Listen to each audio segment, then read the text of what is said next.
जिन बालकों का ब्राह्मणों का 16 वर्ष की आयु में, क्षत्रियों का 22 वर्ष की आयु में और वैश्यों का 24 वर्ष की आयु में यज्ञोपवीत संस्कार नहीं हुआ हो, उनको प्रायश्चित स्वरूप 3 प्राजापत्य व्रत कराकर तत्पश्चात उसका यज्ञोपवीत संस्कार कराना चाहिए, तब उसकी शुद्धि होती है। तो इन जातियों की स्त्रियों को भी नहीं भोगना है, तो फिर वो कौन सी दासियां थी जिन्हें भोगना था, जिन्हें भोगते थे राजा लोग? तो ऐसा विधान यहाँ किया गया है। तो ऐसी स्त्री के लिए भी शुद्धि का विधान है। इसलिए ये जो तेजाब फेंकने की और जो ये अन्य घटनाएं होती हैं हठ पूर्वक स्त्री को भोगने की, इसके लिए आपको उस स्त्री को और आप लोगों को सोच नहीं करना चाहिए, क्योंकि उसे भी जीने का अधिकार है।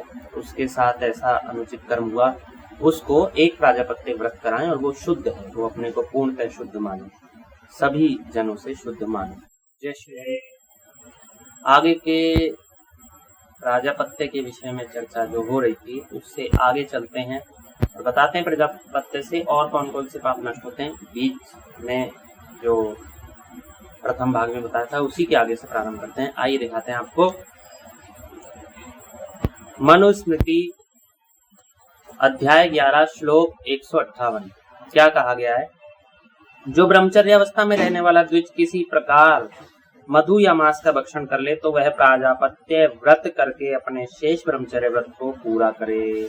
प्राजापत्य व्रत करने के पश्चात और शेष ब्रह्मचर्य व्रत को पूरा करने के पश्चात उसकी शुद्धि होती है। 158वें श्लोक में ऐसा कहा गया है। अगला 162 श्लोक कहा गया है, ब्राह्मण के घर से धान्य, अन्न आदि धन को ज्ञान पूर्वक चुरा कर 1 वर्ष तक प्राजापत्य करने से शुद्ध होता है। मतलब यदि ब्राह्मण ही हो आप और ब्राह्मण के घर से आपने अन्न चुरा लिया या धान चुरा लिए, तो जानबूझ के चुराकर 1 वर्ष तक प्राजापत्य व्रत करने पर उसकी शुद्धि होती है। और यदि ब्राह्मण नहीं हो तब तो कहना ही क्या, क्योंकि ऐसा भी कहा गया है, चलचित्र में आपको बताया था कि ब्राह्मण के घर का अन्न नहीं खाना चाहिए, तो अन्यों के लिए तो कहना ही क्या, वैसे ही नहीं खाएगा कोई तो, और अगर चुरा कर खा लेगा तो फिर तो क्या ही कहें उसका। अगला 191वां श्लोक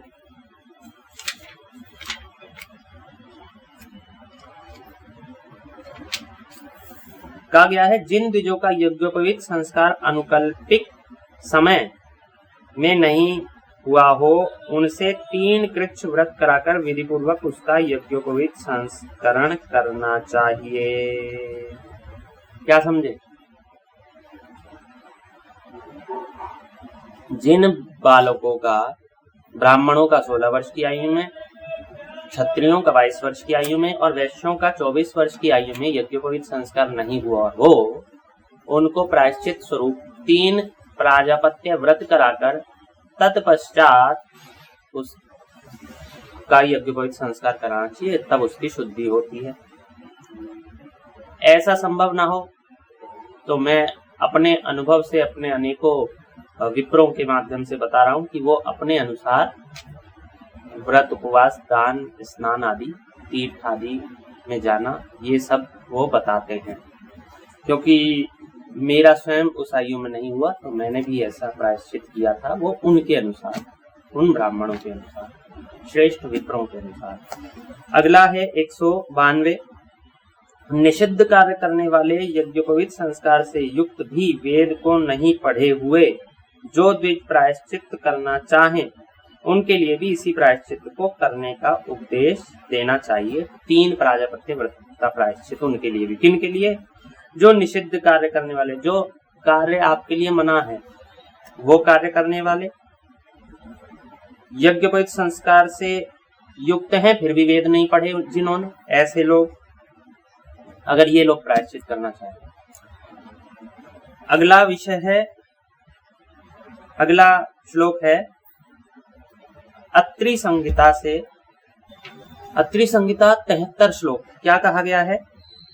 कुत्ते से स्पृष्ट व्यक्ति के लिए स्नान शुद्धि का विधान किया गया है। यदि वह उसके उच्छिष्ट का भक्षण कर ले तो 6 मास तक कृच्छ करे। कुत्ते का झूठा यदि खा लो तो 6 महीने तक कृच्छ व्रत करो।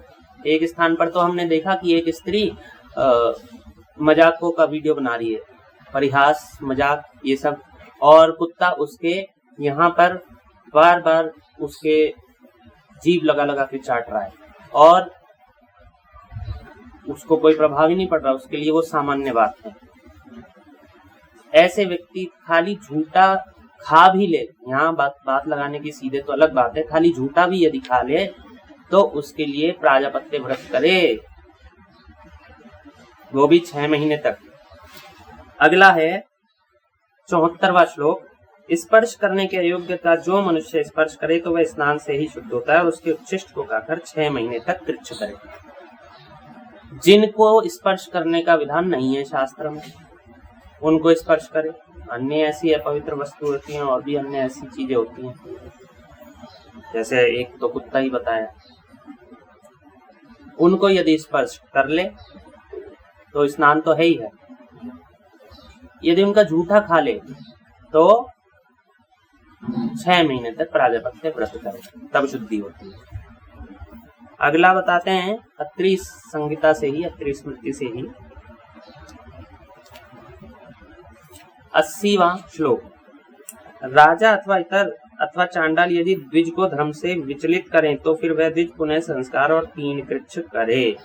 यदि राजा हो या कोई अन्य भी हो, किसी भी जाति प्रजाति का हो, यदि वो ब्राह्मण को धर्म से विचलित कर दे तो ब्राह्मण को 3 प्राजापत्य व्रत बताए गए हैं, 3 कृच्छ व्रत। कुछ तो होता है कि ज्ञान पूर्वक नहीं विचलित किया, अनायास हो गया, तो भी ब्राह्मण को ऐसा करने का विधान है। यदि किसी ने ज्ञान पूर्वक विचलित किया हो धर्म से, तो जब ब्राह्मण को ही 3 कृच्छ करने का विधान है तो जिसने किया होगा ऐसा, उसका तो कहना ही क्या, वो तो होगा ही कैसा व्यक्ति, धर्म से ही। 81वां श्लोक। जिसको कुत्ते ने छू लिया हो वह स्नान करे और कुत्ते के झूठे को खा ले तो 6 मास तक कृच्छ करे। पुनः ये श्लोक आ गया, वही कुत्ते का झूठा खा ले तो 6 मास तक प्राजापत्य व्रत करे। अगला 166वां श्लोक। क्या कहा गया है? बिना रंगा वस्त्र, तिल, भूमि का संग्रह, सुगंध का लगाना, पापियों का संसर्ग, ये 5 बड़े पातक हैं। इनकी शुद्धि के लिए क्रम से 3 वर्ष तक कृच्छ करे। यदि कृच्छ करने की इच्छा ना हो तो पृथक पृथक ब्रह्म हत्या का पाप लगता है। तो पुनः सुने, बिना रंगा वस्त्र,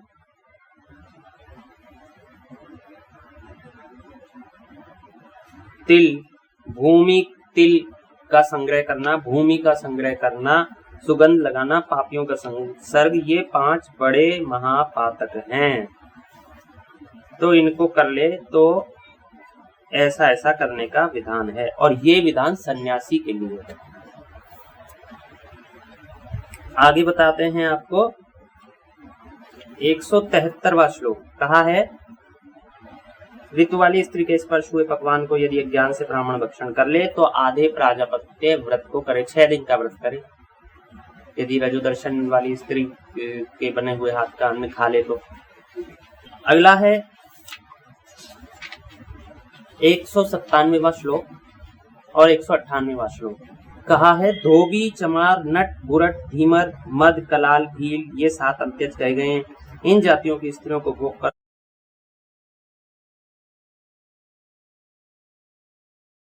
तो 1 वर्ष तक कृच्छ और अज्ञान से 2 वर्ष तक कृच्छ करे।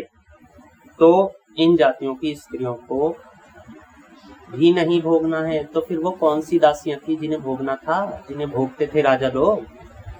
तो ऐसा विधान यहाँ किया गया है। आगे कहा है, जो स्त्री म्लेच्छ पापकर्मियों से एक बार भोगी हो, व्रत से और ऋतु के होने से शुद्ध होती है। वह स्त्री प्राजापत्य बल से पकड़ी गई अथवा स्वयं गई हो अथवा किसी के कहने से गई हो और एक बार ही भोगी हो तो प्राजापत्य व्रत करने से शुद्ध होती है। तो ऐसी स्त्री के लिए भी शुद्धि का विधान है। इसलिए ये जो तेजाब फेंकने की और जो ये अन्य घटनाएं होती हैं हठ पूर्वक स्त्री को भोगने की, इसके लिए आपको उस स्त्री को और आप लोगों को सोच नहीं करना चाहिए, क्योंकि उसे भी जीने का अधिकार है। उसके साथ ऐसा अनुचित कर्म हुआ, उसको एक प्राजापत्य व्रत कराएं और वो शुद्ध है, वो अपने को पूर्णतः शुद्ध माने, सभी जनों से शुद्ध माने। आगे कहा गया है, जो ब्राह्मण सन्यास की अग्नि और जल में बहते हुए अर्थात सन्यासियों के धर्म में आरूढ़ हुए सन्यासी हो गए हैं और फिर अशक्ति से सन्यासी के धर्म से निवृत्त हो गए हैं और घर में स्थिति की इच्छा करते हैं, वे 3 कृच्छ्रत्वाद चांद्रायण व्रत को धारण कर और जो जात कर्म आदि संस्कार शास्त्र में कहे गए हैं उनके फिर करने के योग्य होते हैं। तो जिन लोगों ने सन्यास ले लिया और फिर वो सन्यास से वापस घर में आना चाहते हैं, उनके लिए 3 प्राजापत्य व्रत कहे गए हैं, 3 कृच्छ व्रत कहे गए हैं और पुनः संस्कार का विधान है उनके लिए। जात कर्म से लेकर और यज्ञ पवित्र पुनः संस्कार वो करें, जो भी संस्कार उनके बताए गए हैं। तो ये था बंधुओं, प्राजापत्य व्रत करने से कौन से पाप नष्ट होते हैं। तो आप भी अपने पाप नष्ट करें और चिंता ना करें, मन से प्रायश्चित करें, तब आपके पाप नष्ट हो जाएंगे। इन प्रायश्चितों को, इन व्रतों को करने से। धन्यवाद। जय श्री राम।